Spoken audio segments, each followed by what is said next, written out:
আবেলিৰ সময়ত যদি কিবা চটপটা খাব মন গৈছে আৰু একদম ঝটপট হোৱা ৰেচিপি বিচাৰি আছে তেন্তে এই ঘিউ টোষ্টেড মছালা পাও বাইটছটো এবাৰ ট্ৰাই কৰি চাব পাৰে আৰু ঘিউ ৰেচিপি মানে মোৰ কাৰণে সদায় অন্নপূৰ্ণা কাও ঘি যি কেৱল মাত্ৰ ঘিউ নহয় ই হৈছে ছুপাৰ ঘি 100% পিয়ৰ লগতে হেলদি আৰু নিউট্ৰিচিয়াছও হয় প্ৰথমে মছলাটো ৰেডি কৰি লওঁ ঘিউত পিয়াজ আদা নহৰু পেষ্ট কেপচিকাম আৰু বিলাহী ভাজি ললোঁ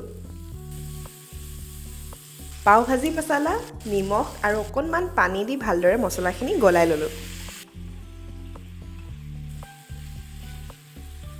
তাৰ পাছতে পাও ব্ৰেডত প্ৰথমে পদিনাৰ চাটনি তাৰ ওপৰত পাও ভাজি মছলা আৰু লগতে মই দিছোঁ অলপ চীজ এতিয়াই পাও ব্ৰেড কেইটা ঘিউত ভালদৰে টোষ্ট কৰি ললোঁ